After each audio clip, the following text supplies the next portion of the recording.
Hello guys, welcome to Catolabs. My name is Bukos Ndlangamandla Kumalo and I want to show you today how to estimate the rainfall erosivity factor using Google Earth Engine, Python, and the revised universal soil loss equation, which is also called the RUSLE model. So let's get to it. So the first thing that you have to do is to look for Anaconda prompt.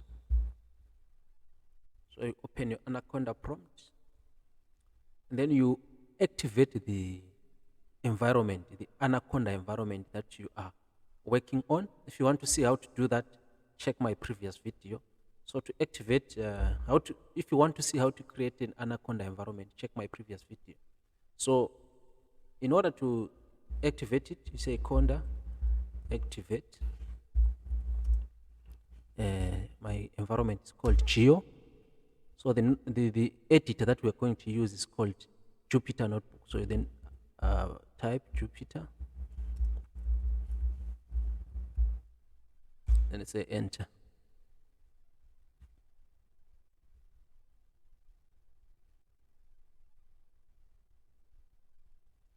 Okay, then you go to the folder where you are, your project folder. So you look for your project folder. Mine is Catolabs, RUSLE GEE, tutorial number 1. So basically what we're doing today is we are calculating the rainfall erosivity factor, R factor. So what is the rainfall erosivity factor? So this is basically a factor. So basically this is a factor which accounts for the impact of raindrops and runoff on soil erosion. So it looks at the kinetic energy of rainfall, the kinetic energy of raindrops, and use that to determine the susceptibility of a certain soil to erosion due to the kinetic energy of rainfall that is received on that place. So this factor is determined using what we call a EI30 index. It's calculated it is a product of storm energy and the maximum rainfall amount falling within 30 consecutive minutes. So for you to be able to use this EI30 index, you need to record the precipitation amount every 30 minutes. So looking at the fact that where I'm working, like especially in sub-Saharan Africa and other developing countries, precipitation data, not only these 30-minute recordings, but precipitation data generally is difficult to access them. So it's also difficult to access these 30-minute recordings of precipitation. There are some stations that might be recording them, but you'll find that the data may not be consistent and unreliable. So many other studies have actually developed different methods that try to estimate this factor from annual precipitation. So the method that I'm going to use has already been used in Zimbabwe by a lot of studies. For instance, Marzoretse and Shoot 2020, he used the same study. There are other studies even in other countries, like in Korea, Lee and Heo 2011. They also used this method to estimate the rainfall erosivity, which is called the R factor. So this looks at the impact of precipitation on soil erosion. So it ranges between 0 and 1. So if the R value is closer to 0, it means that the kinetic power or kinetic energy of rainfall is too low to cause erosion, to cause the disintegration of soil particles. If it's closer to 1, that means the susceptibility, the ability of rain to cause erosion is too high. So this is the background behind the R effect. So this is a very important fact. One of the guys, Wishema and Smith, one of the scholars, they say that even if you put other factors to be constant, This one, soil erosion, the rate and the nature of soil erosion will be closely related to the amount of precipitation. Even if you put other factors in constant, precipitation will have an impact on soil. Remember, it also affects the issues that you have to do with vegetation type. So when they affect vegetation type, that means it also affects the soil structure and so forth. So precipitation has a very, very powerful impact when it comes to soil erosion. So let's look at this method that I use to calculate soil erosion. So R, which is the rainfall erosivity, is calculated as 38.5 plus 0.35 times P, where P is the annual precipitation.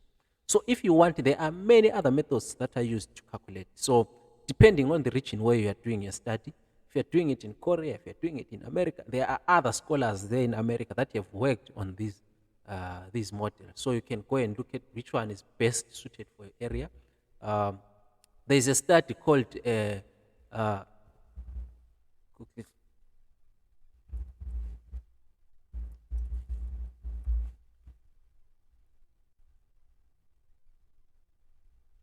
so you say a review of RUSLE. So if you look at this study, it was written by some guys from India. So it's an amazing study. So if you look at it, it will show you the different methods of calculating R in different zones. So over wet climatic zones, you see, this is another method. In Africa, this is another method that you can use. In Malaysia, they used this method. So there are many other methods that you can use. There's this one also used in Ethiopia. This one used used by Rus, no, Moken has. So there are many other methods that you can use. Semi-arid, they used this one and other methods. There are very many different methods that you can use to estimate this R effect. So let's get back to how I did this using Google Earth Engine and Python. So first of all, what you need to do is to import the libraries. I think you are familiar with this one. So you import EO, then you import Geemap, but you also need to authenticate and initialize your notebook. So what this does, it's not going to do it in my computer because I've already done so. So what this does is when you have a Google Earth Engine account, you need to connect your Google Earth Engine account to this notebook, to Jupyter Notebook. So it allows you to access assets, be able to save your some of your data as assets into your Google Earth Engine account. So this is very, very important. Always do that. But sometimes you do it once and it will not ask about it. Then the second thing that you have to do is to add assets from Google Earth Engine. So remember, this is our Google Earth Engine. So remember to open an account with Google Earth Engine. It's not going to be difficult for you to do this without an account on Google Earth Engine. So I have an account, so I choose my account.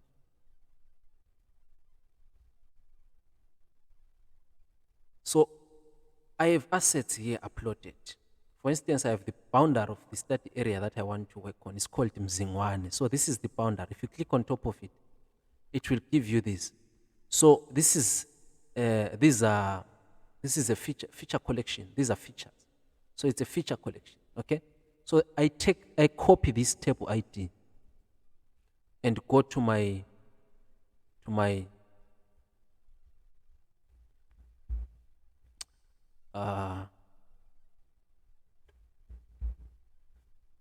so we say Mzingwane equals to EO dot feature collection, and you put your bracket, and then you put your and then you put your okay. So what you do is you have uploaded this asset. called Mzingwane. Let me show you how it appears.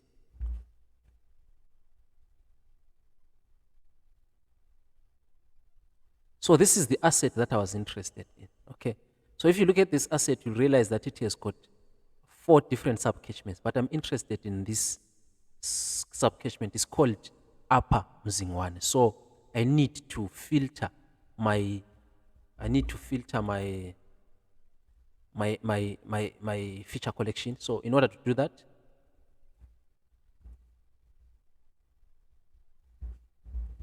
so you say you enter your link, your table ID. After doing so, you say dot filter EO filter equals to subcatchment. So the column for where there are names of subcatchments is named subcatchment.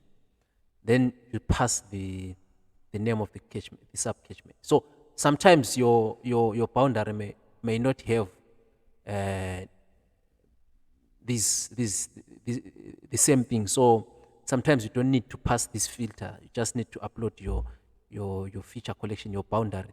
That's all. But if you need to maybe filter by names of catchments, wards, districts, provinces, you can filter like this. So that's it, guys. We've filtered. Now we want to create a map. So first you say map equals to gmap.map brackets. Then you create a map center object. So you pass Mzingwane, your boundary. What it does is, when you create a map, when you want to view a map, it's going to take this map and zoom it and center it on top of your study area. Instead of it taking it to California, America, then it will take it to India, Zimbabwe, or wherever. So you're trying to make sure when you run this map, it will center on your area of interest. But that's not enough. So you need to pass in how much zoom do you want. Let's say I want 1. Okay, let me run. So because I passed it's centered on my study area, but because I passed a low zoom, so I have to increase my zoom maybe to 9. So it will center to, you see, it will center to my upper Mzingwane catchment. So it has filtered, removed all the other sub-catchments that were existing there. So that's how you create a map. Then second part is to add what we call precipitation data. So in Google Earth Engine, we have a lot of data sets that you can use. You can have error reanalysis data. There are a lot of data sets that you can use as precipitation, as rainfall data. So I chose this cheap data set. It's called I chose this cheap data set because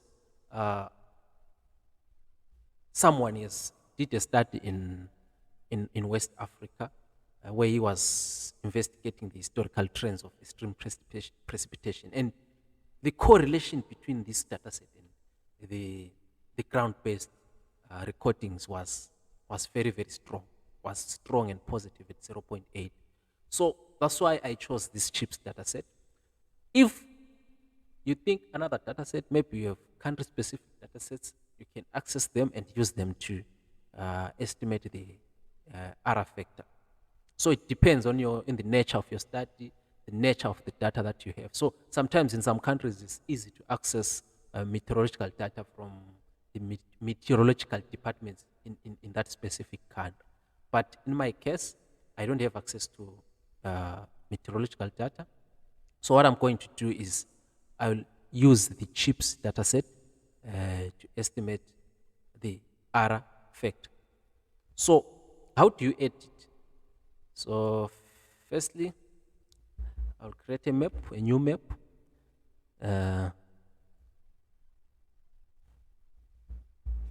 So this is CHIRPS. So if you go to Google Earth Engine and search for CHIRPS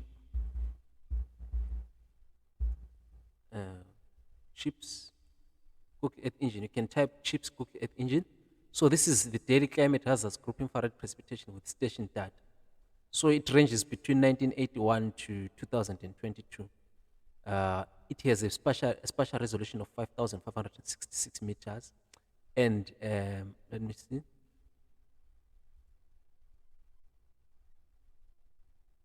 Okay, 0.05 resolution. So this is millimeters per day. So these are daily recordings, okay? So these are daily recordings. Then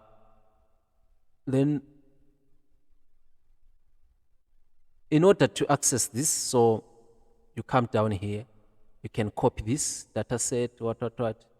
You can copy this. You can copy all this. Come to your, let's say this map that you created. You can come here and say, paste it there and convert it to a, so you're converting it to a from a JavaScript to a Python script. So this is what you have to do. But when where there are dictionaries, you need to pass something where there is no dictionary here. So this is how you, so check. So this is the CHIRPS data set for the whole world. So you can then play around with date. Maybe you're interested on data from 1990 to 2018, and you're interested in precipitation, because here it seems there's, you're interested in precipitation. The bands that we have, we only have precipitation. We only have precipitation. That's the band that that's the only band that we have. So you can play around with this, change the date, or you can say dot filter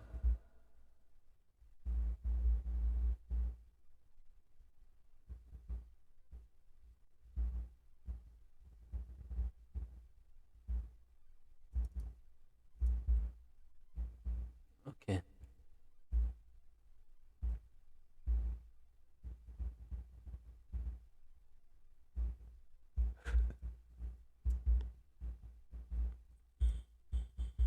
Dot filter.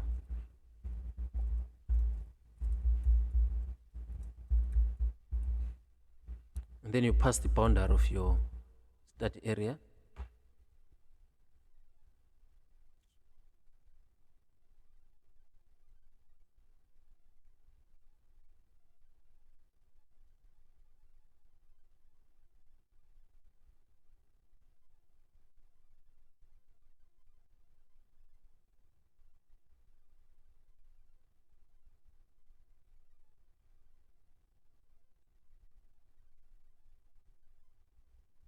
Right.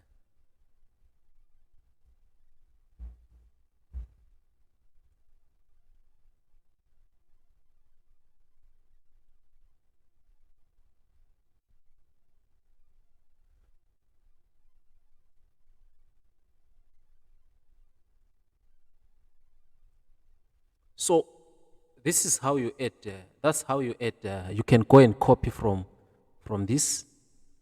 Check the description. Always check the resolution, the band names, because if there are many bands, you need to select the specific band for precipitation. But in this case, we don't have other bands. You can also check the units that are used, millimeters per day, which is good.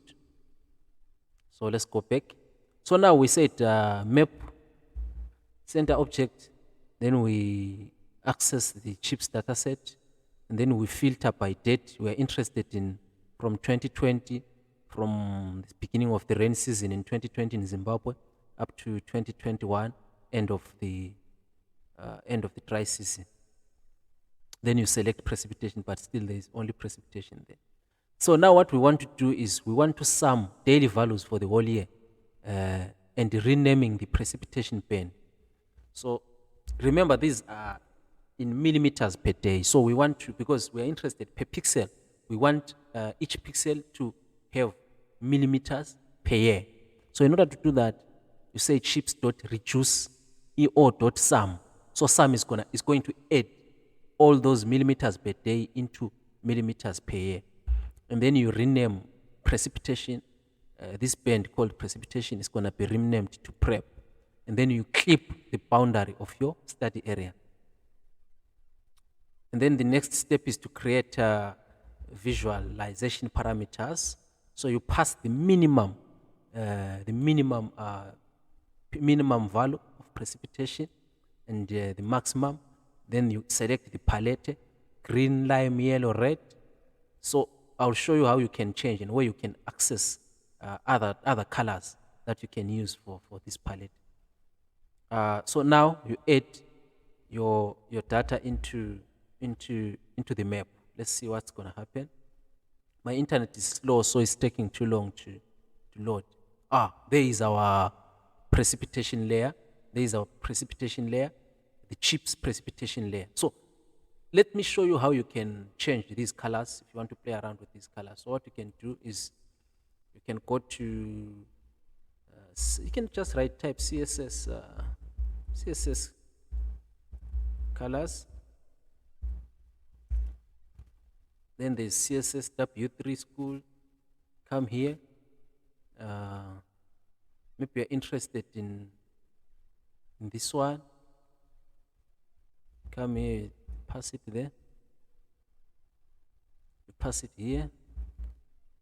And then maybe this one. Come here, paste it there. And then maybe this one. Come here, paste it there. And then maybe this one. Come here, paste it there. And then maybe add another one. Maybe now we add this blue one. Come here and you paste it there. So let's see how it changes. You see? So this areas with the blue, they are areas with higher precipitation, and these other light colors, they are areas with lower precipitation. So we know that even in Zimbabwe, because this area is closer to Ntabazinduna, Bulawayo, Escotini, these are areas that have got higher precipitation as compared to areas like lower Umzingwane and here down to Gwanda, Beit Bridge. Those are dry areas, but areas closer to Bulawayo, it's always raining, the precipitation is better. But there's, of course, this is CHIRPS data set. What they use is they use remote sensing data and machine learning. So they also use interpolate. So they are bound to be errors and so forth. So yeah. So this is how you add the CHIRPS dataset. You access it. Now we have renamed the band, added all the bands, all the daily, because this is daily. These are in daily. Like these are a layer. They are bands, daily bands. So if you pass, like let's say you say from 20 August to 23 August, so the collection is going to have an image for 20 August, an image for 21 August, an image for 22 August. So each image will be showing, each pixel of an image will be showing the value at that point for each day. So what you want to do is to add these days so that you get the sum of the precipitation that was received in this area. So this is what EOReducer.sum does. Then you name there. I didn't want to use a long band name, so I just use prep. So yeah, that's it. So now, as you can see, soil erosion using RUSLE is measured in it's per hectare. Okay, so I wanted to make sure all my layers they are 90 by 90 meters. But as you can see here, the bend is the pixel is very big. It's 500 and something meters. So there is no way precipitation can be in this. So precipitation changes over space. So we need to smoothen this raster first. Maybe try and interpolate it. So what we're gonna do is we're gonna try and get centroids, pixels from the center of each. Points from the center of each pixel, and get the value of precipitation at that pixel. So the precipitation from this center to precipitation from at this center, it has to change gradually between these two centers of these two pixels. So we're going to extract the points from each pixel and then do IDW interpolation. Let me show you how we do that. So first we create a new map object.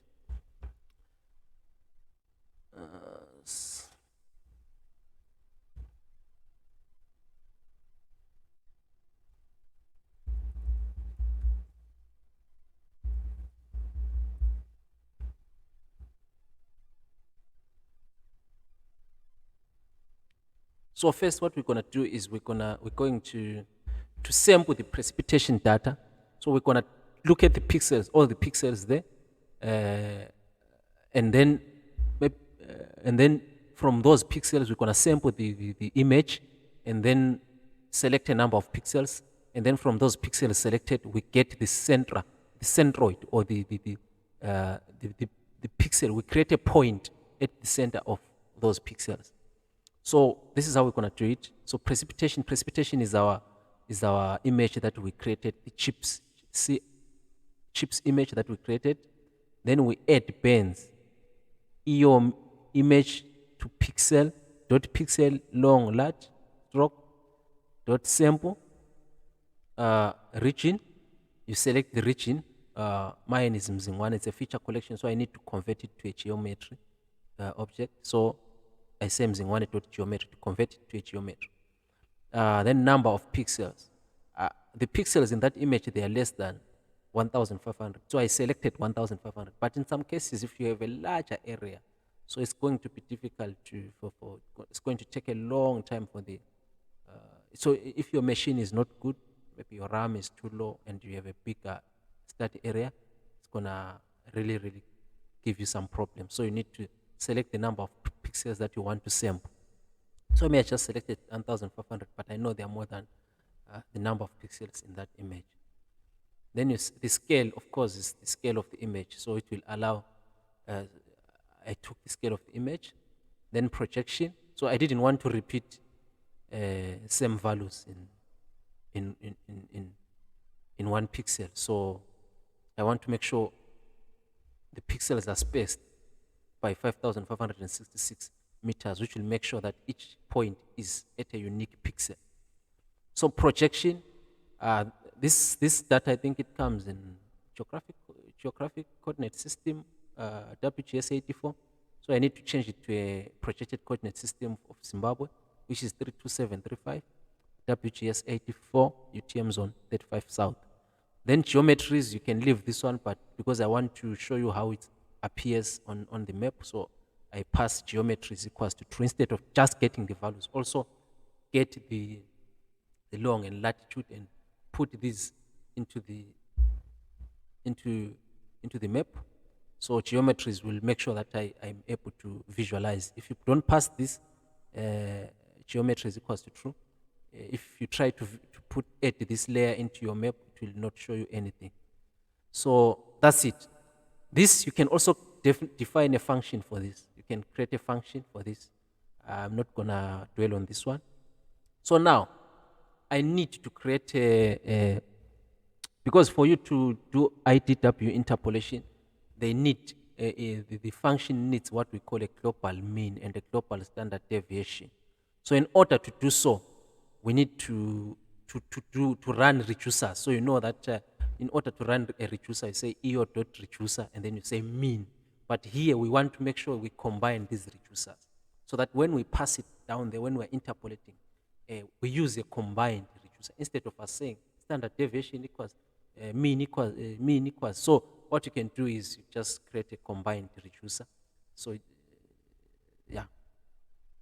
So combine reducer EO.reducer.mean .combine. I'm combining this mean. So it's going to calculate the mean and then also calculate the standard deviation. So when I'm passing, I'm not going to pass these as individuals, but I'm going to pass this combined reducer. It will calculate the mean and the standard deviation at the same time. So that's what that is for. Now I want to estimate, using this combined reducer, I want to estimate the global mean and the global standard deviation from those points. So it will calculate the global mean and global standard deviation from these points that I generated here. So let's do so. Samples.reduce columns. Don't forget when you're creating a dictionary or something. I realize that if I don't put these stars, it gives me an error, so that's why I had to pass them. So you pass reducer here, you pass your combined reducer. Then selectors, we're selecting the band, the column that has got our values, our values that we want to use. Remember here, we said, so yeah, so it's going to the column, because when you're creating these points, it's going to create a column from these values. So it's going to call it a PEP, going to give it the pen name. So now this is now a column in that point layer. So selectors, you pass the column that you're interested in. So it's prep. And then we come here to run the interpolation. So the interpolation that we're going to use is called the inverse distance. I'm not going to explain a lot about the concept behind the inverse distance. So remember, the samples, I'm interpolating these samples. So I pass the samples, the points. Samples are points that I created. So I pass the points and then dot inverse distance, and then create a dictionary range. So here you can pass the number of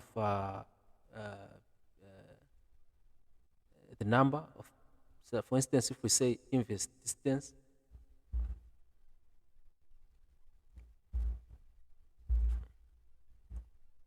in Google Earth Engine.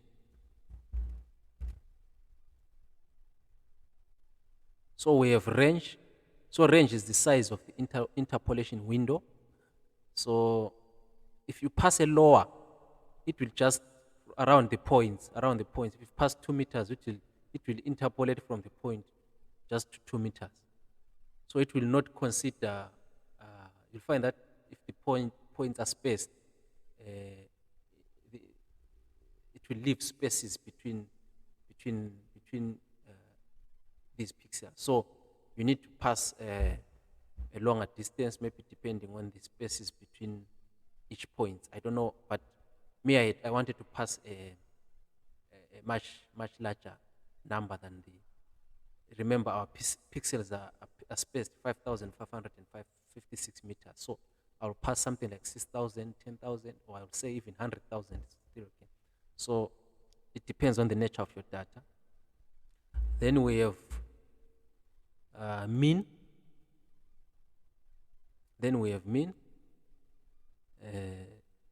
So we come to our statistics here, where we estimated this mean and standard deviation. So we come and say from statistic, stats get mean. Then from standard deviation, stats get standard deviation. Then gamma, 0.3. Let's check what is gamma. Gamma is determines how quickly the estimates tend towards the global mean. So you can play around with this value also. Me, I use the default that I got from Google Earth Engine. So this is how you run the interpolation. And then now we want to define the visualization arguments. So you're going to pass the minimum and the maximum, and then the palette. Then we want to display the map. Now we want to display the map. So I talked about the map center object. Then I want to add the precipitation layer, which has not been interpolated. And then I also want to add the interpolated layer. And then I want to add the sample points, the points that we created. Then you run the map.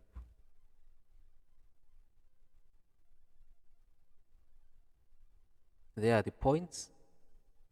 There is our CHIRPS original data set. And there is our interpolated.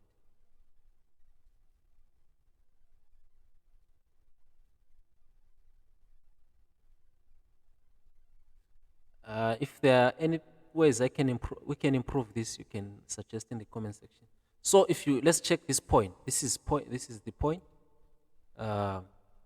So the CHIRPS rain, this is the main which has not been interpolated. The value is 774. In the IDW, the interpolated one is also 774. Then in the point data, it's also 774. So it's here. This is 774. This is, the next one is 785. So between here, the values have to change from 774 to 785. Let's see here. So here it's 798. Here it's 798.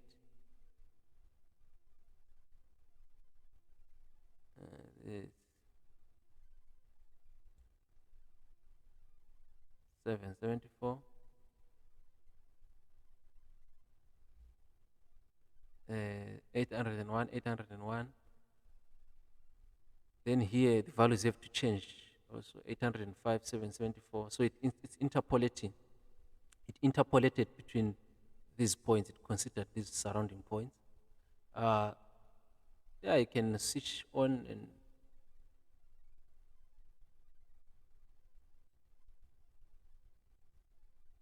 switch on the layers. Switch them off, switch them on, switch them off. Yeah. So as you can see, as I said before, that ideally I want all my layers to have a 90 by 90 meter resolution. So what I'm going to do is to resample this interpolated image to 90 meters. So as usual, I'll create a new map and then create a function that I'll use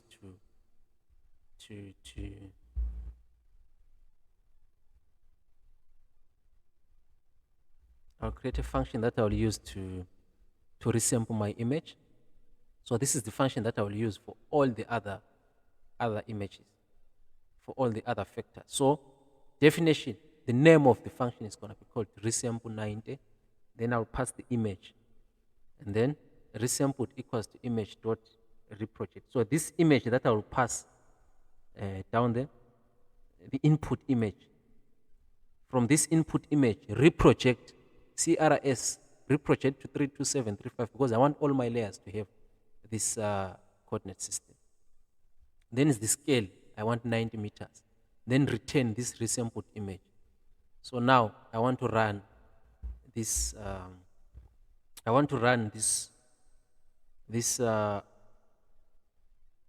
Function on my interpolated image, and then I want to add it to the map.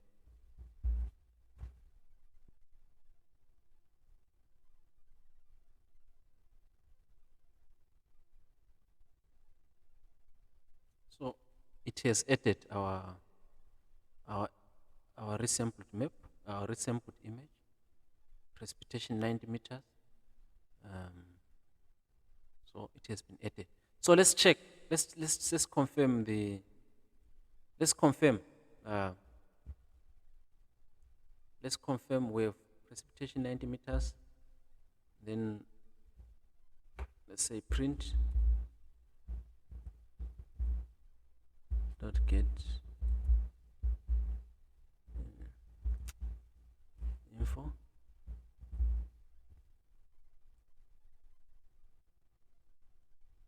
So as you can see, our pen name is prep. Then our CRS is now 32735. Then our transform is now 90 minus 9. So it's 90 times 90. So it's our resolution, 90 meters by 90 meters. Let's check the other one, the one that has not been resampled. Let's check if there are really any changes. So it uses ESPG 4326, which is the geographic coordinate system, WGS 84. Let's see the one that is called interpolation.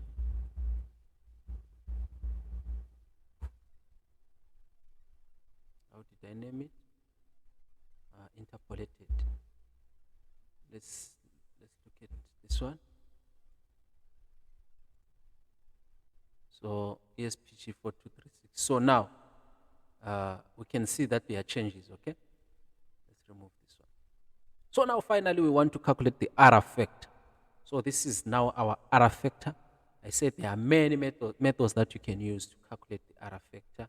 You can look at a review of RUSLE model and try to implement these other models for calculating the error factor. There are a lot of them, depending on the area where you are conducting your study.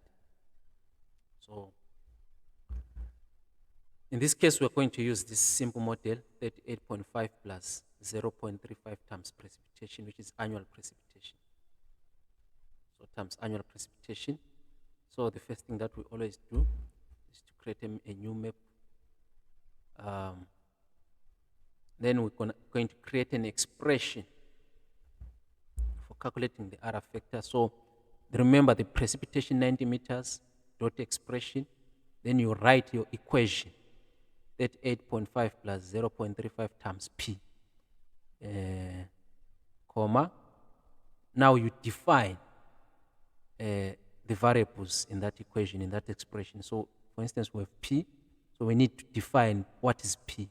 So P is equal to precipitation dot select prep, but there is only one band. If there are many other bands, it is important for you to do this dot select the band name. So since we have a band called prep, we're gonna say precipitation 90 meters dot select prep. That's your expression. So you've calculated your error factor. Now we need to visualize it.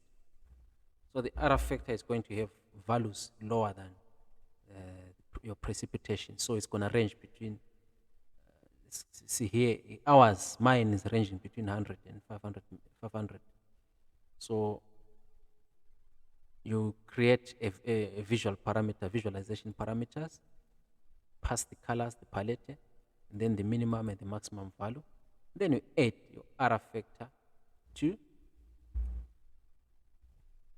your map.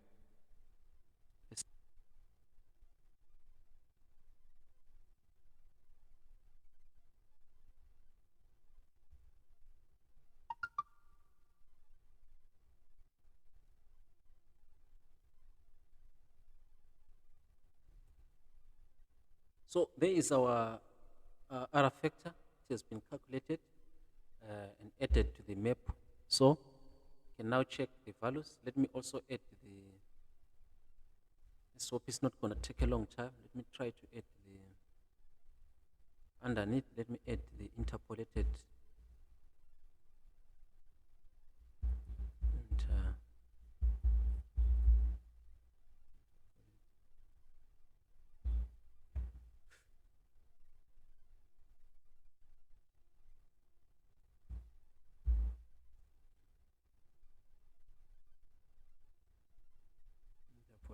Okay.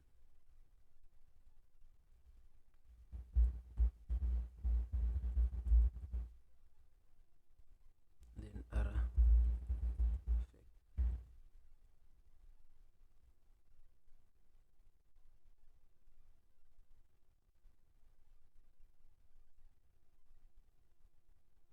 So there is our error factor. Let's check.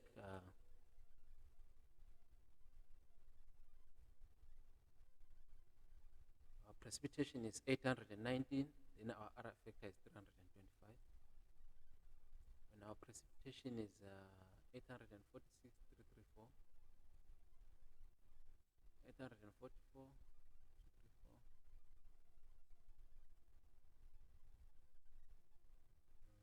686 to 78. So as precipitation increases, the error factor also increases. So 846, 334. So that's how we calculate and visualize the rainfall erosivity factor. If you want, you can export this to Drive. So in order to do that, you can say Geemap.io export image to Drive. Then you pass your error factor layer, image, your error factor image. Then description equals to error factor 10 meters. So this is the name that is going to be given to your layer. And then the folder where you want to save it. So in your Google Drive, it's going to save it. You pass the folder. If you already have a folder, you pass the name of the folder. If you pass a random name, which is not already existing in your Google Drive. It's going to create a new folder with this name and then save this into a newly created folder. So, ladies and gentlemen, thank you so much. This is my first video on the series of on how to estimate the different RUSLE factors using Google Earth Engine, Python, and Google Earth Engine and Python. So I hope you learned a lot of things. So please don't forget to subscribe, like my videos if you're interested in soil erosion research. Please write on the comment box if you think I can maybe try and reconfigure this code in a different way. Please don't also hesitate to contact me and comment and tell me how we can improve this code so that we can efficiently estimate the rainfall erosivity factor. So guys, thank you so much for being there. See you next video where we'll be estimating the soil erodibility factor. So I'll show you how to access soil layers, how to access layer on clay, how to access layer on silt, organic matter content, and convert that into percentages and calculate the K, which is also called the soil erodibility factor, using a model that was developed by Williams in 1995. See you. Paka, paka. Just fit done.